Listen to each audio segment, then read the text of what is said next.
62 years old, London, paying the equivalent of 112,000 pesos a month just for rent. 3 nights a week, canned soup, because the pension doesn't stretch. 62 years old, Dumaguete, cold San Miguel, sea breeze, full plate of sinigang, 50,000 pesos a month. Total. And he calls it comfortable. Same age, same stage of life, completely different financial reality. So here's the mirror moment, because this isn't just their story. If a foreigner can retire here on 50,000 pesos a month and feel maayos, what does that say about what's possible for us? Today, real numbers, visa rules, exact costs, and the traps Westerners fall into that we need to see coming. Walang bola, katotohanan lang. Before anything else, let's spin this to 2026 reality. January of 2026 brought a 25% year-on-year jump in foreign retiree registrations, recorded by the Philippine Retirement Authority, the PRA. And numbers that size do not appear by accident. 2024 produced a different milestone, the PRA hitting 99% of its annual retirement target, the strongest post-pandemic result on record. Layer that against an exchange rate of roughly 57 pesos per US dollar in early 2026, and the math stops needing an explanation. Foreign dollars cover an enormous amount of ground here. Lay the numbers side by side first, because the distance between them is harder to absorb than most people expect. Renting a single bedroom in central New York City costs the equivalent of 165,000 pesos a month. London lands at 112,000 and Sydney at 110,000. Pool those figures next to Manila, where the same bedroom runs 25,000 to 34,000 pesos, and Quezon City, where it drops to 12,000, and the contrast becomes almost difficult to process. A dinner out for two in New York runs around 4,000 pesos, while the same meal in Manila comes in between 1,000 and 1,700 pesos. For a Westerner drawing a pension or pulling from a 401k, which functions as their version of ipon accumulated over decades of hard work, deploying that money here is not just workable, it's a decision that makes obvious financial sense. One retired American in Cebu reportedly manages a comfortable life on 2,000 US dollars a month, about 114,000 pesos, and describes it as feeling like a doubled income without adding a single earning hour. None of that qualifies as magic. What it describes is exchange rate math doing exactly what it's designed to do, and the principle behind it runs the same direction as every OFW remittance sent home, because the same peso buys so much more here than it does abroad. These Westerners just reverse the flow. They move their dollars to where those dollars count for more. Nobody touches down at NAIA and decides on the spot to stay forever. A legal structure governs all of this, and it's more organized than most people realize. The entry mechanism is the Special Resident Retirees Visa, or SRRV, administered by the PRA. As of September 1st, 2025, the program went through a full restructuring, and those changes shifted who qualifies and at what cost. Tier 1 covers pensioners 50 and older. A guaranteed lifetime pension of at least 800 US dollars a month, roughly 45,000 pesos, unlocks this track, and the applicant deposits 15,000 US dollars into a PRA accredited Philippine bank, around 855,000 pesos. That deposit doesn't disappear. It sits in the account as a residency guarantee, not an entry fee. Tier 2 opens up for people without a qualifying pension, and that's where the calculus shifts. No pension means the deposit requirement doubles to 30,000 US dollars, or about 1.7 million pesos held in a local bank. The number climbs, but something else climbs with it, and that leads directly to the tier almost nobody in this country is discussing. Tier 3 came out of the September 2025 reforms with no precedent behind it, a category built specifically for retirees between 40 and 49 years old. The PRA general manager framed it plainly. Retirement these days is no longer based on age. It is based on financial capability. A qualifying pension brings a deposit to 25,000 US dollars. Without one, it climbs to 50,000. What that means practically is that a 40-year-old Filipino American with the right savings balance could file today, and most people in this community have no idea that window opened. Former Filipinos, Balikbayans who relinquish their citizenship, fall onto a separate courtesy track where the deposit at age 50 and above drops to just 1,500 US dollars, a figure so far removed from the full foreign national requirement that it reads like a different program. And before leaving the visa section entirely, one more financial detail sits here that rewrites the calculation for anyone living on foreign income. Permanent residency holds as long as the deposit stays in place, with multiple entry privileges and exemption from tourist exit permits attached. But the piece that draws the most attention from retirees is this: foreign sourced income, whether pensions, 401k withdrawals, or social security benefits, carries zero Philippine income tax. The government does not reach into money earned outside the country. For someone running a retirement on fixed foreign income, that single clause can add up to thousands of dollars in annual savings. Property is where foreign retirees most consistently arrive, carrying assumptions the law doesn't back up. Article 12 of the 1987 Philippine Constitution bars foreign nationals from directly owning private land, and that restriction isn't going anywhere. What the law does carve out, though, are three structured paths toward long-term housing security. Condominium ownership is the first route. Under the Condominium Act, foreign nationals can purchase individual units and hold a full condominium certificate of title in their name, provided total foreign ownership across any single building stays under 40%. The second option picked up significant force in September 2025, when President Marcos signed Republic Act 12,252, pushing the allowable land lease period for foreign nationals from 50 years all the way to 99 years in sectors including tourism. Most expat channels haven't covered this yet, which makes it worth sitting with. 99 years is a functional lifetime, and the new law allows that leasehold to be sold, transferred, or used as bank collateral, which gives it genuine financial standing, not just a symbolic long duration.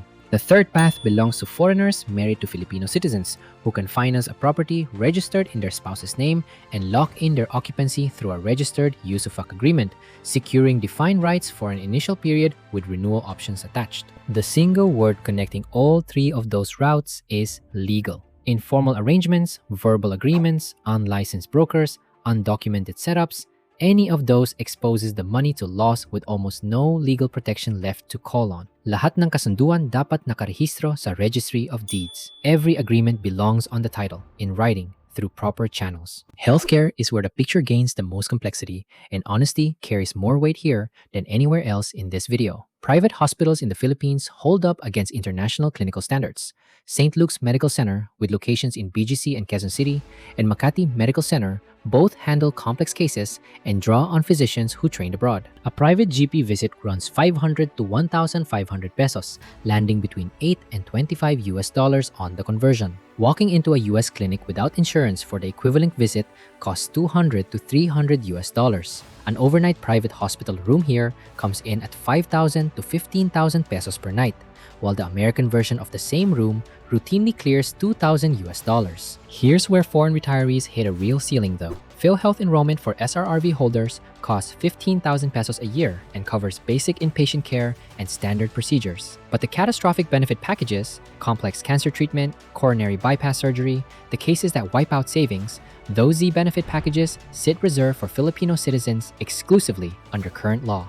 Experienced foreign retirees respond to that gap by building in layers. The 15,000 peso PhilHealth contribution goes in as the base, and an international private health policy from providers like Cigna Global, Pacific Cross, or AXA Philippines covers the space above it. That private layer typically runs 100 to 300 US dollars a month, depending on age and medical history. The feature that matters most when choosing a private policy is direct billing, which lets the insurer pay the hospital directly instead of forcing the patient to produce large sums upfront and wait through a reimbursement process. PhilHealth as the foundation, a direct billing international private policy on top. That combination is the floor. Building above it is the next decision. Most Westerners who arrive here spend their first 12 months inside what expat communities call the honeymoon phase. The food is masarap, the people are warm, the beer costs next to nothing, the beaches are maganda, and daily life carries a lightness that feels new. None of that is an exaggeration. The first year genuinely delivers what was advertised. What accumulates around month 12 is friction, ATM, drop offline. Brownouts break up the workday. Provincial roads chew through tires. Processes that should close in 2 days stretch across 2 weeks. One expat in the Bicol region put his situation plainly in an online forum, and the words stuck. The power goes out all the time. The neighbors stare at me like I came from Mars, and I have to drive 2.5 hours just to go to the nearest SNR.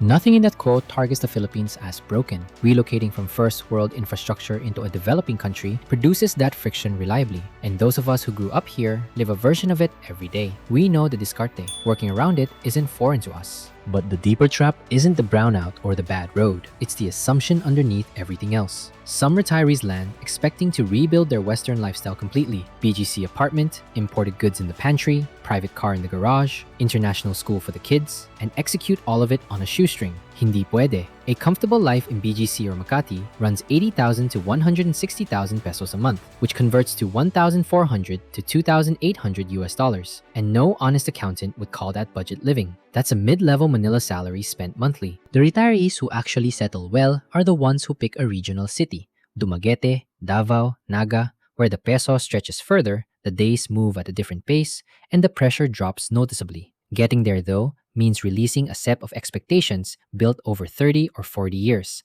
and not everyone crosses that line. Here's how the major retirement destinations actually break down by cost and what comes with each one. Dumaguete, which carries the nickname City of Gentle People, runs around 925 US dollars a month for a solo expat, roughly 52,000 pesos. Forbes placed it 5th on its global retirement destination list, and the PRA's own radar evaluation scored it 97.48 out of 100. A city center home reportedly rents for 400 US dollars a month, and Silliman University Medical Center covers most routine healthcare locally. Petty theft runs higher here than in comparable retirement cities, which means personal security habits matter more than they would elsewhere. Davao City catches people off guard when they actually run the numbers. Monthly costs sit around 850 US dollars, and independent safety databases consistently place it near the top of the safest cities in Southeast Asia, supported by some of the tightest local ordinances in the country.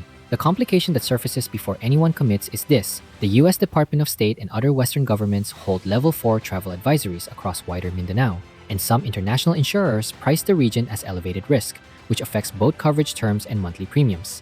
The actual safety profile of the city and the official advisory sit in genuine tension with each other, and what that tension produces is a city most Western retirees cross off the list before looking, which happens to be where a peso travels further than almost anywhere else on this list. Subic Bay in Zambales prices closer to 1,250 US dollars a month for a comfortable setup, shaped almost entirely by its history as the largest US naval base outside the continental United States before 1992. Decades of American military presence built a highly bilingual population into the area and left Western-grade infrastructure inside the Freeport zone. Housing covers a wide range, from 200 US dollars a month for basic units in certain districts to over 1,000 US dollars for Bayview villas in Biniktikan. Naga City in Bicol holds the underrated spot on this list, with monthly costs that can come in as low as 800 US dollars.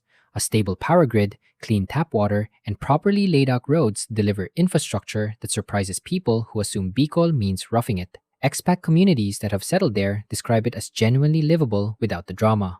All 4 of these cities connect directly to the number this video has been building toward. 3 spending brackets describe where a Western retiree actually ends up financially, and each one produces a different life. Bracket 1. Survival mode. Anchors at 1,000 US dollars a month, roughly 57,000 pesos. Basic accommodation, meals cooked at home, public transport, and minimal social gastos can technically fit inside that number in a provincial setting. What doesn't fit is any kind of buffer. 1 emergency hospital stay, 1 unplanned flight home, and the whole structure collapses. This bracket marks a floor, not a target. That floor matters precisely because bracket 2 is where the quality of life actually shifts. Comfortable living runs 1,500 to 2,500 US dollars a month, between 85,000 and 142,000 pesos, and expat financial advisors consistently land on this range as the realistic zone. Decent accommodation, regular dinners out, private health insurance, local transport, and a life with actual breathing room, not just bare survival, fit inside those numbers across most provincial cities. Bracket 3 covers metropolitan living, starting at 2,800 US dollars and climbing without a clear ceiling, which in peso terms opens at 160,000 pesos a month. BGC, Makati, Cebu, IT Park, the rooftop pool, the imported cut of meat at the grocery, the international gym card, all of that lives here. Still cheaper than London or Sydney by a meaningful margin, but nowhere near the retire cheap narrative that fills YouTube thumbnails. Beyond the monthly number, Expat Financial Services consistently identify a liquid savings target of 200,000 US dollars, around 11.4 million pesos, held in the retiree's home country or accessible internationally. That reserve doesn't fund the monthly budget. It absorbs the things a monthly budget cannot: major surgery, emergency flights home, family crises that don't schedule themselves. Walang bola. A comfortable Western retirement here requires monthly income of 1,500 to 2,500 US dollars, a liquid savings reserve of at least 200,000 US dollars, and an SRRV deposit between 15,000 and 50,000 US dollars depending on age and pension status. Those are the real numbers. And now that they're on the table, the question that follows isn't about what they need. It's about what we are building for ourselves. This part of the conversation belongs to us, not the Westerner, tayo. Something runs quietly beneath everything covered in this video that most Pinoys don't pause on long enough. Ipon gets positioned as a luxury here. The thing you get around to after the bills clear, after the utang gets handled, after everyone else's needs land first, after the breadwinner load, after the pamasahe, after the bilihin. Kapag may natira, saka tayo mag-ipon. Now look at what 30 or 40 years of consistent building produced for those retirees. They caded through it. They maxed their pension contributions. They grew that 200,000 US dollar cushion, and what retirement delivered them was a life where they owe nobody anything. They relocated to our country and live more comfortably than many people who were born and raised here. That observation isn't meant to create shame. It's meant to open a single question. What are we actually building? A BPO employee clearing 40,000 to 60,000 pesos a month doesn't hold the same exchange rate position as a Western pensioner, but the tools aren't missing. PhilHealth enrollment, SSS contributions, Pag-IBIG. These programs exist for exactly this purpose, designed to accumulate the kind of cushion those retirees built across 4 decades abroad. The diskarte here isn't finding a secret program. It's engaging the ones that already exist with intention, rather than treating them as automatic payroll deductions and forgetting about them. Petsa de Peligro stops being a punchline the month it lands at the wrong time. Budol stops being harmless the year it consumes what could have been 3 years of ipon. Utang na loob is real love, but unmanaged, it becomes a financial structure with no obvious exit. The most powerful financial decision available to anyone in this audience isn't complicated. It isn't exotic. It's boring, it's consistent, and it requires starting before everything feels perfectly aligned. Start now. Kahit maliit, ipon na tayo. The question this video doesn't close out, and it's not a question about Westerners. A 40-year-old foreigner can now qualify for permanent residency in our own country if the savings are there. What does that say about the position we're building toward for ourselves? If you want to be in the room when our next video drops, hit subscribe. Every week, real numbers, real strategies, real talk. Walang bola. Kung bibigyan ka ng retirement fund ng 3 milyong piso ngayon, saan ka magre-retire at bakit? Genuinely want to know what this community says. Ingat lagi.